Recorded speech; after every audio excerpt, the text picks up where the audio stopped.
Well, looks like I'm stuck here for the time being, wherever here is. I might as well talk about one of the greatest games ever made! To pass the time. It'll be nice to talk about a game I actually like for a change. Kind of in a Zelda mood today, so let's talk about the controversial Zelda 2: The Adventure of Link.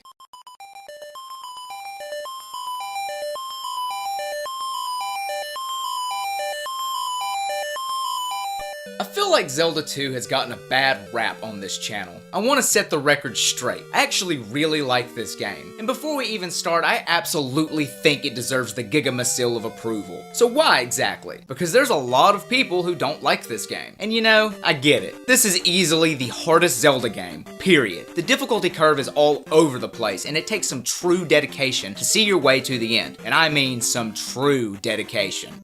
It reminds me of Dark Souls in that respect. You have to master all the attacks and spells Link finds on his adventure. That's totally a Souls game, right? Dim, narrow dungeons with an oppressive atmosphere also manifest itself here. These elements seem to give the whole game a much more mature tone than most Zelda installments. This is grown-up Link now, getting chicks young and old. Link from this masterpiece. Screw Ocarina of Time. Zelda 2 did adult Link first. Link's seen some shit at this point. He destroyed Ganon and managed to save all of Hyrule. Now he's on a quest to save a different Princess Zelda, presumably because the last one he saved wasn't grateful enough for him, if you catch my drift. Even the enemies have more of a goal than murder the dude with a green hat. They plan on using Link's blood to resurrect Ganon. This changes everything, because if you die, guess what? Everything that Link had worked towards has been undone, and it shows in one of the greatest game over screens in NES history.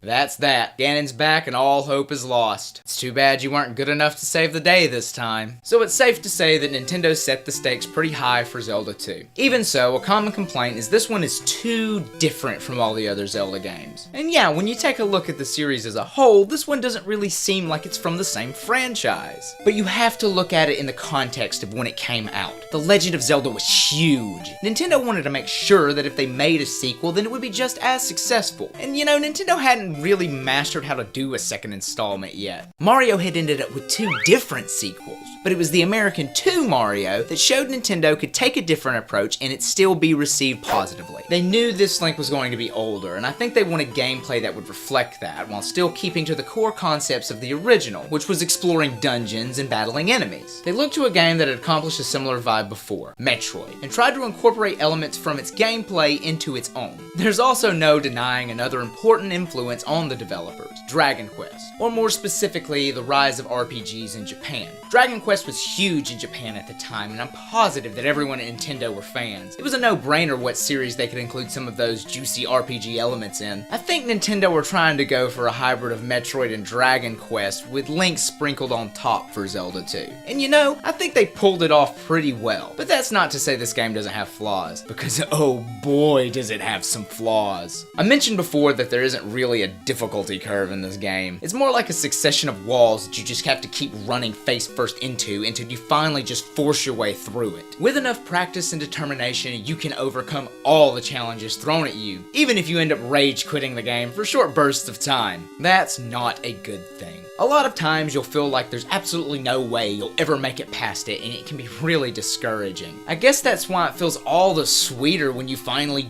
do it. You feel so accomplished, probably more so than a lot of other games I've played, but man, was it hell getting there. A walkthrough is also pretty much required to beat this game. Trying to figure out all this cryptic shit without one can only be described as frustrating, especially when the game doesn't stay consistent with its rules sometimes. I think more so than anything, this is why a lot of people didn't enjoy Zelda 2. The original Zelda did have some hard to find secrets, but it was never to the extent of this one. I also think the level up system wasn't needed in this game. I do get why it's there, but it would have felt more natural if the progression came from finding a new place or an item instead of watching a number get bigger. The best example of what I mean is the original Zelda. Your sense of progression came from exploring new areas and discovering secrets on your own. By the end, you had gathered this arsenal to deal with any problem you came across. Yeah, that's still in Zelda 2, but to a much lesser degree. I think it's because there's more of a focus on combat this time around. You find a few items, but they're only used to unlock new areas or to find the old man who teaches Link a new spell or sword attack. I will say the fighting system is pretty amazing for its time. However, the sword seems way too short sometimes, which leads to a lot of unfair hits. But again, it all comes from mastering all the attacks and learning when to strike at each enemy. Spotlighting combat was probably a shock to a lot of people, and it made this one not feel like Zelda to them. The series has always been at its best when focusing on exploration and discovery. That is the Zelda series. Swordplay was just more important this time around, so unfortunately a lot of the exploration elements were downplayed. For what's here though, this is a pretty solid sequel to one of the greatest games ever, even with the ridiculous difficulty. I still have no doubt that Zelda 2 is one of the greatest games ever made because of that, even if it's just because my boy Link here finally got laid. And as always, nobody loves you. If you enjoyed this video, please give it a like, and be sure to subscribe to this channel to catch all my new videos. I also have a gameplay channel with over 100 videos called Jim Nobody Plays With Himself that's sure to keep you entertained. Follow me on Facebook and Twitter to keep up with all the happenings in my life. And also, please consider supporting me on Patreon. Thanks again for watching, and I'll see you next time.